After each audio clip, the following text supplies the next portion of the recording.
नमस्कार मित्रों, मैं आप लोगों को नवोदय विद्यालय एंट्रेंस की तैयारी कराता हूं, जिसमें इसमें सिर्फ कक्षा 5 के बच्चों को हिंदी मीडियम एवं इंग्लिश मीडियम के बच्चों को पढ़ाया जाता है। यहां पर Jawahar Navodaya Vidyalaya entrance exam coaching centre जो आपके टीकमगढ़ में स्थित है, यहां पर क्लासेस यूट्यूब वीडियोज़ के माध्यम से पढ़ाई किया जाता है और क्वारी को ऑनलाइन क्लासेस के माध्यम से नोट और क्वेश्चन पेपर को व्हाट्सएप के माध्यम से लिया एवं दिया जाता है। पिछले वर्ष 2019-20 में मेरे 16 बच्चों का चयन नवोदय विद्यालय कुंडेश्वर टीकमगढ़ में हुआ था। इसमें इस प्रकार से मेरे पिछले 10 साल के अनुभव में मैं 107 बच्चों को नवोदय विद्यालय कुंडेश्वर में सेलेक्ट कर चुका हूं। यहां पर मेरे 2019-20 में 16 छात्रों का चयन, 18-19 में 14 छात्रों का चयन, 17-18 में 13 छात्रों का चयन और 16-17 में 16 बच्चों का चयन हुआ था। इस प्रकार से मेरे देखें 2018-19 में और 16 बच्चों का नाम एवं उनके गार्जियन के मोबाइल नंबर, जी उनकी लोकेलिटी यानी निवास स्थान और यहाँ पर उनके रोल नंबर दिए गए हैं। जिन भी बच्चों से या जिन भी गार्जियन से आप कांटेक्ट करना चाहते हैं, नंबर से आप मेरी कोचिंग के बारे में, फीस एवं सिस्टम के बारे में पूरी जानकारी हासिल कर सकते हैं। और यह रही आपकी जवाहर नवोदय विद्यालय में मेरे 2018-19 में 14 बच्चों का सिलेक्शन हुआ था। इसमें से ये रहे उनके रोल नंबर और ये मोबाइल नंबर, जो भी आप जानकारी उनसे भी आप क्लियरिटी कर सकते हैं। इस प्रकार से मेरे 2017 में 13 बच्चों का सिलेक्शन हुआ था, 12 बच्चे यहाँ सिलेक्टेड हैं और एक बच्ची का सिलेक्शन वेटिंग लिस्ट में हुआ था। इस प्रकार से मेरे 2017 में 13 बच्चों का सिलेक्शन हुआ था। 2016 में मेरे यहाँ पर 16 बच्चों का सिलेक्शन हुआ था, लेकिन एक बच्चा रिजेक्ट होने के कारण 15 उनके यहाँ पर रोल नंबर दिए गए हैं और उनके मोबाइल नंबर दिए गए हैं। उनसे आप जानकारी ले सकते हैं कि कोचिंग कैसे चलती है, कितनी फ़ीस है, कहाँ पे कैसे पढ़ाया जाता है, तो आप यहाँ पर जानकारी ले सकते हैं। और जो भी बच्चे नवोदय विद्यालय की तैयारी करने के लिए इच्छुक हैं, नवोदय में जाना चाहते हैं, तो श्योर शॉट आप यहाँ पर जुड़ सकते हैं। थैंक्स। आगे देखें। हाँ बच्चों, तो मैं आप लोगों को गणित का जादू कक्षा 5 का दूसरा चैप्टर करा चुका था। अब इसके आगे मैं आप लोगों को पार्ट 3 पढ़ाने जा रहा हूँ, जिसका नाम है कितने वर्ग। तो आप लोग जानते हैं कि वर्ग क्या कहलाता है। हम जानते हैं कि किसी चतुर्भुजाकार आकृति जिसकी चारों भुजाएं बराबर हों और प्रत्येक कोण 90 अंश का हो, उसे वर्ग कहते हैं। देखो, यह भुजा इसके बराबर और यह भुजा इसके बराबर, और जिस सभी चारों भुजाएं बराबर हैं और कोण यानी कोना, हर कोण कितने अंश का है? 90 अंश का है। तो हर कोण 90 अंश का हो और चारों भुजाएं बराबर हों, तो उसको हम वर्ग कहते हैं। क्या कहते हैं? वर्ग। ठीक है। तो यहाँ पर इस चैप्टर में आप लोगों को वर्ग, परिमाप, क्षेत्रफल के बारे में जानकारी मिलेगी। तो कोई भी वस्तु, जैसे इस वर्ग ने इस कागज का इतना स्थान घेर लिया, तो इस स्थान को, घेरे हुए स्थान को इस वर्ग का क्षेत्रफल कहते हैं। किसी वस्तु के द्वारा या किसी वर्ग के द्वारा जितना स्थान घेरा जाता है, उस स्थान को उस वर्ग का क्षेत्रफल कहते हैं। ठीक है। तो यहाँ पर देखें, आप समझेंगे अब क्षेत्रफल के बारे में कि कैसे क्षेत्रफल क्या कहलाता है। क्षेत्र मीन्स होता है खेत, क्षेत्र मीन्स खेत, और फल मीन्स उसकी लंबाई चौड़ाई का आकार कितना बड़ा है। ठीक है। खेत का आकार कितना बड़ा है, वही आपका क्षेत्रफल कहलाता है। यहाँ पर देखें, कुछ एक खेत दिया है, इसमें 1-1 सेंटीमीटर के वर्गाकार आकृतियों को प्रदर्शित कर सकते हैं। ठीक है। तो यहाँ पर आप देख सकते हैं कि यह कैसे आकृति आपकी यहाँ पर बनी हुई है। इसमें देखें बिंदुओं के बारे में।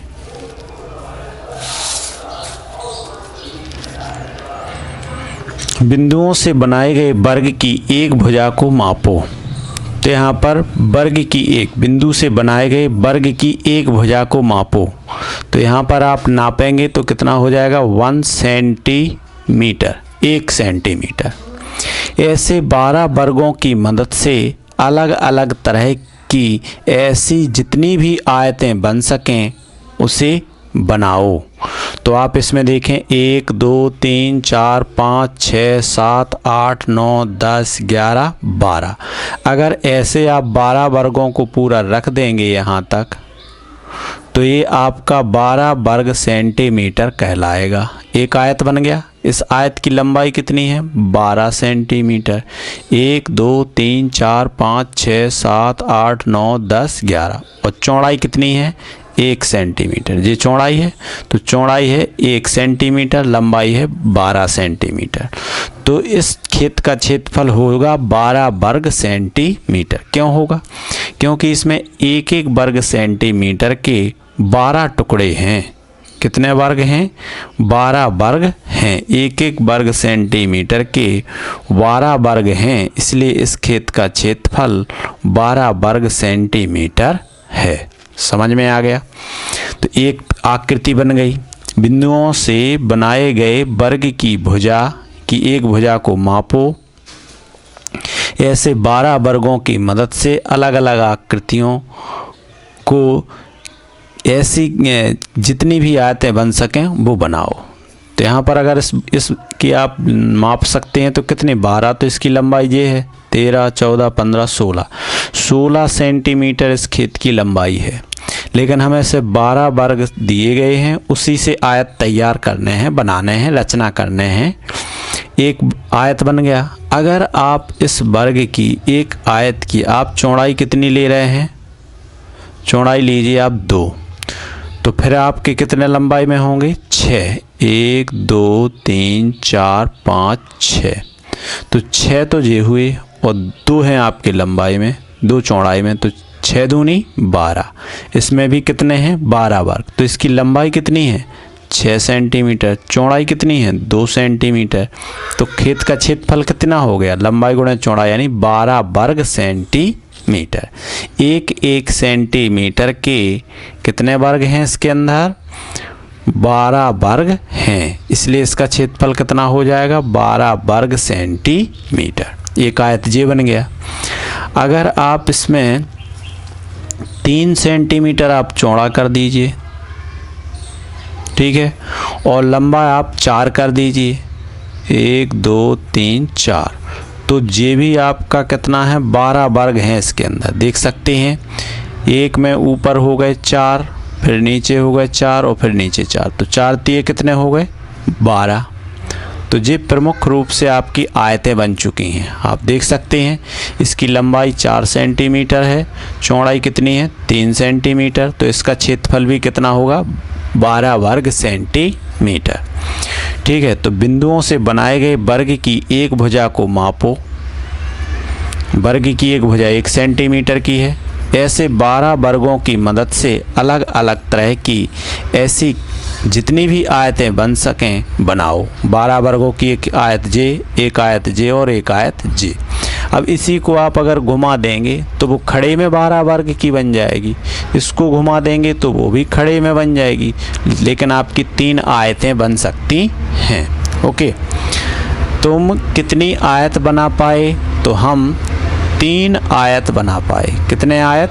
3 आयत बना पाए। समझ में आ गया? आगे देखेंगे। देखो, इसकी 1 सेंटीमीटर लंबाई है, 1 सेंटीमीटर चौड़ाई है, तो इस वर्ग, यह वर्ग कितने का है? 1 वर्ग सेंटीमीटर। अब ऐसे ऐसे देखें, 6 लंबाई में लगे हैं, 2 चौड़ाई में, तो 6 दूनी 12, तो एक आयत ही यह हो गई। इसका भी क्षेत्रफल कितना है? 12 वर्ग सेंटीमीटर है, जिसकी लंबाई 6 सेंटीमीटर है, चौड़ाई 2 सेंटीमीटर है। ठीक है, यहाँ एक है, यहाँ एक आयत बन गया। तो ये वाला आयत मैंने यहाँ पर जो दिखाया था ये यहाँ बना दिया। हर आयत 12 बराबर वर्ग, हर आयत 12 बराबर वर्गों से बनी है, इसलिए इन सबका क्षेत्रफल समान है, लेकिन इनके घेरों की लंबाई अलग अलग है। घेरा मीन्स चारों तरफ की लंबाई। यहाँ पर घेरे की लंबाई देखें तो देखो, एक पूरा घेरना है तो इसका क्षेत्रफल तो 12 वर्ग सेंटीमीटर है, लेकिन घेरे की लंबाई अगर देखते हैं तो यहाँ से गिनते हैं 1 2 12 सेंटीमीटर जी, और 12 इधर, 12 दूनी 24 सेंटीमीटर का भुजा ये है और एक जे और एक जे, तो 24 और 2 26। इस वर्ग का घेरा कितना है 26 सेंटीमीटर। इस वर्ग का देखो 6 इधर और 6 इधर, ये वाली भुजा 6 की और ये वाली भुजा 6 की। भाई घेरा मतलब चारों तरफ का घेर, यहाँ से चलो इतना इतना इतना इतना, ये पूरा एक घेरा हो गया। घेरा मीन्स परिमाप, घेरा मीन्स परिमाप, शब्द को सीख लें। चारों तरफ का माप, परि माने चारों और माप माने माप, चारों तरफ का माप परिमाप। यहाँ पर 6 जे है और 6 जे है, 6 दूनी 12 और 2 जे है और 2 जे है, तो 2 और 2 4, तो 12 और 4 कितना हो गया, इसका पूरा घेरा हो गया 16 सेंटीमीटर। अब इसका देखें 4 इधर है 4 इधर है, वो 3, 4 जे आपकी लंबाई में है 4 चौड़ाई में, 4 और 4 8, 3 इधर है और 3 इधर है, 3 और 3 6, 8 और 6 14, तो इसका पूरा घेरा कितना है 14 सेंटीमीटर। तो घेरा मतलब परिमाप, चारों तरफ का माप। लेकिन देखो इस खेत का क्षेत्रफल 12 है, इसका भी 12, इसका भी 12, तो क्षेत्रफल तो बराबर रहा, चाहे लंबाई बढ़ाओ चौड़ाई घटाओ, ठीक है। लेकिन इसका परिमाप बदलता रहता है, लंबाई बढ़ा देंगे, जितनी लंबाई बढ़ाते जाएंगे परिमाप बढ़ता जाएगा, जितनी लंबाई कम करते जाएंगे परिमाप छोटा होता जाएगा। ध्यान रख लिया। तो यहाँ पर देखें हर आयत 12 बराबर बराबर वर्गों में बनी है, इसलिए इन सब का क्षेत्रफल समान है, लेकिन इनके घेरों की लंबाई अलग अलग है। क्षेत्रफल तो मैंने बता दिया कि 12 है और इसके घेरे की लंबाई भी आपको अलग अलग बता दी। घेरे की कुल लंबाई को परिमाप कहते हैं, घेरे की कुल लंबाई को परिमाप, परि मीन्स चारों तरफ और माप माने मापना, चारों तरफ का माप परिमाप कहलाता है। समझ में आ गया, ठीक है। किसी आयत का परिमाप, किस आयत का परिमाप सबसे लंबा है, तो पहले वाले का नाम रख देते हैं हम ए, दूसरे वाले का बी, दूसरे का नाम सी, तो ए आयत का परिमाप ज़्यादा है, ए आयत का परिमाप ज़्यादा है। अब देखें इसको वैसे अगर कहें, नाम ना रखें तो क्या कहेंगे, उस आयत का परिमाप ज़्यादा है जिसकी लंबाई ज़्यादा है। ओके, किस आयत का परिमाप ज़्यादा है, उस आयत का परिमाप ज़्यादा है जिसकी लंबाई ज़्यादा है। और परिमाप छोटा किसका है, उस आयत का परिमाप छोटा है जिसकी लंबाई सबसे छोटी है। समझ में आ गया। तो किस आयत का परिमाप सबसे लंबा है, उस आयत का परिमाप सबसे लंबा है जिसकी लंबाई ज़्यादा है। ठीक है, परिमाप किसका ज़्यादा होता है, जिसकी लंबाई ज़्यादा हो, लंबाई ज़्यादा हो उसका परिमाप ज़्यादा होगा। किस आयत का परिमाप छोटा है, उस आयत का परिमाप छोटा है जिसकी लंबाई छोटी है। ठीक है, उस आयत का परिमाप कैसा है, छोटा है जिसकी लंबाई कम है। ठीक है, कम है तो उसका परिमाप कम हो जाएगा। तो ये आपको समझ में आ गया। ठीक है, चारों तरफ के घेरे को क्या कहते हैं, परिमाप कहते हैं। आगे बढ़ते हैं।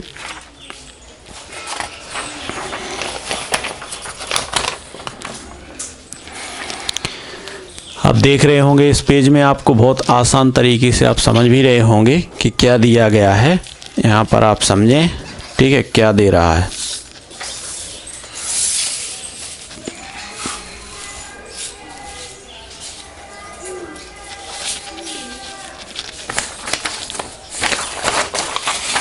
तो परिमाप और क्षेत्रफल में आप समझ रहे होंगे कि क्या परिमाप है और क्या क्षेत्रफल है। डाक टिकट मापो। यहाँ पर 5 रुपये का डाक टिकट है जिस पर किसी उद्यान का चित्र बना है जिसमें टाइगर, हिरण वगैरह और दिखाई दे रहे हैं।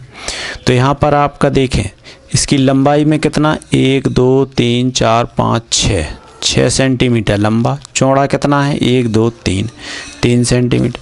तो इसका क्षेत्रफल कितना होगा, 6 18 वर्ग सेंटीमीटर। क्षेत्रफल है 18 वर्ग सेंटीमीटर। लेकिन परिमाप की बात करें तो परिमाप कितना होगा, देखो यहाँ पर हम क्षेत्रफल प्रदर्शित करेंगे, यहाँ परिमाप। ठीक है, तो इसका क्षेत्रफल क्या होगा, लंबाई गुणे चौड़ाई। तो लंबाई है 6, चौड़ाई है 3, तो 6 गुणे 3 करेंगे बराबर 18 वर्ग मीटर, 18 वर्ग सेंटीमीटर, क्योंकि लंबाई सेंटीमीटर में। लेकिन परिमाप कितना है, 6 इधर है 6 इधर है, तो कितना हो गया, 6 और 6 12। 3 इधर की भुजा लंबाई है, 3 इधर है, तो 3 और 3 6, तो 6 और 6 12, और दोनों को मिला के भी 6, तो कितना हो गया, 6 3 18। ठीक है, कितना हो गया, 6 धन 6 धन 3 धन 3 बराबर 18 सेंटीमीटर। अब आप ये मत सोचना कि सर किसी का क्षेत्रफल जितना होता है उतना ही परिमाप होता है, नहीं, जी आप गलत कह रहे हैं। परिमाप घट बढ़ सकता है, लेकिन क्षेत्रफल उसका ज्यों का त्यों रहता है, चाहे लंबाई बढ़ जाए चाहे चौड़ाई बढ़ जाए। ठीक है, अब यहाँ पर देखें इस टिकट का क्षेत्रफल कितना है, इसके 2 है इसकी चौड़ाई, और लंबाई 1 2 3 4, 2 और 4, तो कितना होगा इसका क्षेत्रफल, क्षेत्रफल इसका होगा 4 दूनी 8 वर्ग सेंटीमीटर। लंबाई और चौड़ाई का गुणा करेंगे, लेकिन परिमाप कितना होगा, 4 और 4 8, और 2 और 2 4, तो परिमाप तो 4 धन 4 धन 2 धन 2, सभी भुजाओं की लंबाई को जोड़ देंगे, तो 4 और 4 8, 8 और 4 12। इसकी लंबाई घेरा, घेरा यानी परिमाप, परिमाप इसका 12 सेंटीमीटर है, और क्षेत्रफल इसका 8 वर्ग सेंटीमीटर है। तो समझ में आ रहा। इसको देखें, डाक टिकट सी, इसकी 3 है, 3 सेंटीमीटर लंबी है, 2 सेंटीमीटर चौड़ी है, तो क्षेत्रफल हो जाएगा 3 दूनी 6 वर्ग सेंटीमीटर। और परिमाप यानी चारों तरफ का घेरा, यहाँ से चलते हैं 3 3 2 5 5 3 8 8 2 10, तो इसका 10 सेंटीमीटर क्या है, परिमाप है। ठीक है, अगले इसको देखें आप, इस टिकट का लंबाई आपकी 4 सेंटीमीटर है, दिखाई दे रही है 4 सेंटीमीटर है, चौड़ाई आपकी 3 सेंटीमीटर है, तो क्षेत्रफल चाहती 12 वर्ग सेंटीमीटर होगा। देखें, क्षेत्रफल की इकाई में हमेशा वर्ग लगाया जाएगा, वर्ग, इसका मतलब क्या है, 1 सेंटीमीटर के 12 वर्ग हैं। ठीक है, 1 सेंटीमीटर के कितने वर्ग हैं, 12 हैं। देखो 1 2 3 4 5 6 7 8 9 10 11 12, ऐसे नहीं गिनेंगे आप, तो इसमें 4 हैं और इसका 3 का गुणा कर दो, 4 लंबाई में 3 चौड़ाई में, से 4 3 12। लेकिन इसका परिमाप देखें, इधर 4 4 और 4 8, 3 और 3 6, 8 और 6 14, तो 14 सेंटीमीटर इसका क्या है, परिमाप है। ठीक है, यहाँ पर देखें ई टिकट में, इसमें आपका कितना 2 सेंटीमीटर लंबा है और 2 सेंटीमीटर चौड़ा है, तो क्षेत्रफल कितना होगा, 2 दूनी 4 वर्ग सेंटीमीटर। ठीक है, लेकिन इसका परिमाप कितना है चारों तरफ का, तो देखो यहाँ से 2 2 4 2 6 और 2 8, परिमाप 8 सेंटीमीटर है। समझ में आ गया। तो परिमाप लंबाई ज़्यादा होगी तो परिमाप ज़्यादा होगा, लेकिन क्षेत्रफल वही का वही रहता है। इस टिकट की देखें, चौड़ाई आपकी 2 सेंटीमीटर है, 3 सेंटीमीटर है, और लंबाई आपकी 4 सेंटीमीटर है, तो 4 3 12, इसमें 12 टिकट हैं, तो 12 वर्ग सेंटीमीटर इसका क्षेत्रफल है। लेकिन परिमाप की बात करें, चारों तरफ की बात करें, तो यहाँ पर 3 3 और 4 7 7 3 10 10 और 4 14, तो कितने सेंटीमीटर है इसका परिमाप, 14 सेंटीमीटर इसका परिमाप है। समझ में आ गया। अब क्वेश्चन पूछेगा तो सबके हमने परिमाप बता दिए, सबके क्षेत्रफल बता दिए, अब क्वेश्चन पूछेगा आप पे सब बन जाएगा। इन मज़ेदार डाक टिकटों को देखो, देख लिया। डाक टिकट ए 1 सेंटीमीटर भुजा वाले कितने वर्गों को ढकता है, कितने वर्गों को ढक रहा है, ए वाला डाक टिकट देखो 6 लंबाई में ढक रहा, 3 चौड़ाई में, तो 15 सेंटीमीटर को ढकता है, 15 वर्गों को, कितने वर्गों को, नहीं 6 3 18 वर्गों को, 6 3 18 वर्गों को ढकता है। तो डाक टिकट और डाक टिकट बी कितने वर्गों को ढकता है, देखो जी बी है, यह 2 चौड़ाई में और 4 लंबाई में, तो जी 8 वर्गों को ढकता है। कितने वर्गों को, 8 वर्गों को ढकता है। किस डाक टिकट का क्षेत्रफल सबसे ज़्यादा है, अब आप समझ गए होंगे कि ए डाक टिकट के 18 वर्ग सेंटीमीटर के बराबर है, तो किसको ए वर्ग का क्षेत्रफल, क्योंकि वो 18 वर्गों को ढक रहा है, ठीक है, 18 वर्गों को ढक रहा है, तो ए वर्ग का क्षेत्रफल सबसे ज़्यादा है। समझ में आ गया। यह डाक टिकट 1 सेंटीमीटर वाले कितने वर्गों को ढकता है, जिसका क्षेत्रफल ज़्यादा है, तो वो 18 वर्गों को ढकता है। सबसे बड़ी डाक टिकट का क्षेत्रफल कितना सेंटीमीटर, तो 18 वर्ग सेंटीमीटर है। तो क्षेत्रफल में हमेशा वर्ग लगा रहेगा, ध्यान रखना। अब कौन से दो डाक टिकटों का क्षेत्रफल एक जैसा है। क्षेत्रफल देखें, इसका निकला था 8 और इसका निकला 4, इसका निकला 6 3 दूनी 6, इसका निकला था 12 और इसका भी निकला था 12। 4 लंबाई में 3 चौड़ाई में, और इसको घुमा के ऐसा रख दिया तो जैसे बन गया, मतलब 4 आपकी लंबाई हो गई, 3 चौड़ाई हो गई। इसको खड़ा कर देंगे तो ऐसा बन जाएगा, ठीक है। तो किसका टिकट नंबर डी एवं टिकट नंबर एफ, डी और एफ क्या कह सकते हैं, कौन से दो डाक टिकटों का क्षेत्रफल एक जैसा है। टिकट नंबर डी और एफ दोनों टिकटों का क्षेत्रफल बराबर है, वो भी कितना, 12 वर्ग सेंटीमीटर है। समझ में आ गया। आगे देखें, हर एक डाक टिकट का क्षेत्रफल कितना है। हर एक डाक टिकट का क्षेत्रफल कितना है, वर्ग सेंटीमीटर। तो डी का और एफ का सबका कितना है, 12 वर्ग सेंटीमीटर है। समझ में आ गया। सबसे छोटे डाक टिकट का क्षेत्रफल कितना है। सबसे छोटे डाक टिकट का क्षेत्रफल 4 वर्ग सेंटीमीटर है। 4 ही है, 4 वर्ग सेंटीमीटर है।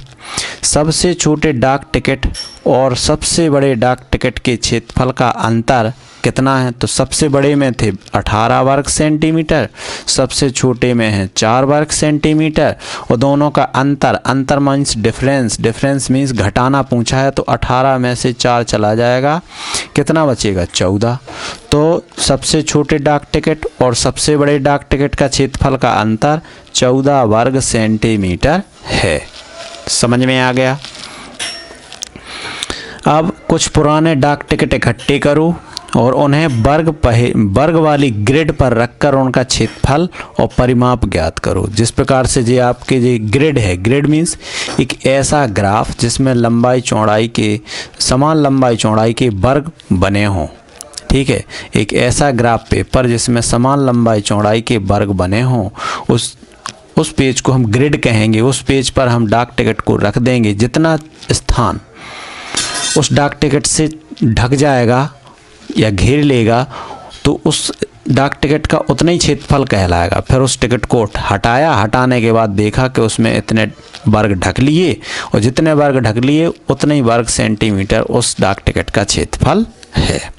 समझ में आ गया। अब आगे बढ़ते हैं। अंदाज़ा लगाओ। अब थोड़ा अंदाज़ा लगाना है, किसका क्षेत्रफल ज़्यादा है, तुम्हारे पैरों की छाप का या इस किताब के पन्ने का। तो इस किताब के पैरों के छाप छोटे हैं। देखो भाई, हकीकत में देखें तो आपके पैरों का छाप लगभग इतना होगा और किताब का पन्ने का छाप ज़्यादा है। किसका है, किताब के पन्ने का क्षेत्रफल ज़्यादा है, ठीक है। समझ में आया किसका क्षेत्रफल ज़्यादा, तुम्हारे पैर की छाप का या किताब के पन्ने का। तो किताब के पन्ने का क्षेत्रफल पैर के छाप से ज़्यादा है। आगे देखें, किसका क्षेत्रफल कम है, 2-5 रुपये के नोट एक साथ या 100 रुपये का नोट एक साथ। देखें, 2-5 रुपये के नोट अगर आप रखोगे वास्तव में, तो उनका क्षेत्रफल 100 रुपये के नोट से ज़्यादा होगा। तो यहाँ पर किसका होगा, दो नोट रख रहा है, एक नोट का तो क्षेत्रफल एक 5 रुपये का नोट और एक 100 रुपये का नोट अगर देखते हैं तो 100 रुपये के नोट का क्षेत्रफल ज़्यादा होगा, लेकिन दो अगर 5 रुपये के नोट रख देंगे तो उसका क्षेत्रफल 100 रुपये के एक नोट से ज़्यादा होगा। ठीक है, तो 2 5 रुपये के नोट का क्षेत्रफल 100 रुपये के एक नोट के क्षेत्रफल से ज़्यादा है। अब कम की पूछी है तो किसका कम है? 100 रुपये का एक नोट का क्षेत्रफल, 100 रुपये के एक नोट का क्षेत्रफल 5 रुपये के दो नोट के क्षेत्रफल से कम है। नहीं आया समझ में? एक बार फिर बोलने की कोशिश करें।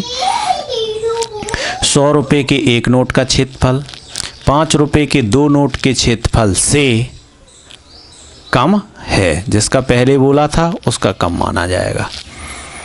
आगे बढ़ें। 10 रुपये के नोटों को ध्यान से देखो। इसका क्षेत्रफल 100 वर्ग सेंटीमीटर से ज़्यादा है। देखो, अगर 10 रुपये के नोट को आप ग्रिड पे रखेंगे, ठीक है, ग्रिड पे रखेंगे तो आपको पता चल जाएगा कि उसका क्षेत्रफल 100 वर्ग सेंटीमीटर से कम है या ज़्यादा है, वो आप जानकारी लगा सकते हैं। ठीक है, आपको हकीकत में देख के बताना है, आप खुद करें यह सवाल। ग्रिड पर ये बनी हुई ग्रिड है, इस ग्रिड पर आपको कितने का 10 रुपये का नोट रखना है। मान लीजिए इसका इतना लंबा है, इतना चौड़ा है, तो लंबाई में आपका मान लीजिए 12 सेंटीमीटर आ रहा है और चौड़ाई में अगर आपका 6 आ रहा है तो 12 × 72 सेंटीमीटर होगा। ठीक है, तो फिर उसका क्या हो जाएगा? 100 वर्ग सेंटीमीटर से कम हो जाएगा। ठीक है, तो मैं अंदाजे से कह रहा हूं कि कम होगा, लेकिन आप देख के करेंगे। क्या नीली आकृति का क्षेत्रफल पीली की क्षेत्रफल से ज़्यादा है और क्यों है? नीली आकृति का क्षेत्रफल और पीली आकृति का क्षेत्रफल ज़्यादा नहीं है, बराबर है। मैं देख रहा हूँ कैसा है, बराबर, इक्वल है दोनों का क्षेत्रफल। क्यों? क्योंकि यहाँ पर आप देख सकते हैं कि इस वाले त्रिभुज को यहाँ पर रखो तो बिल्कुल एक जैसे लग रहे। अब इस वाले त्रिभुज को उठा के हम यहाँ पर मिला देंगे तो ये ऐसा हो जाएगा। तो दोनों त्रिभुजों को अगर हम काट के इस प्रकार से रख दें या इस वाले त्रिभुज को उठा के यहाँ घुमा के रख दें तो इसके बराबर ही बन जाएगा। तो क्या नीली आकृति का क्षेत्रफल पीली आकृति के क्षेत्रफल से ज़्यादा है? नहीं है। ठीक है, दोनों बराबर हैं।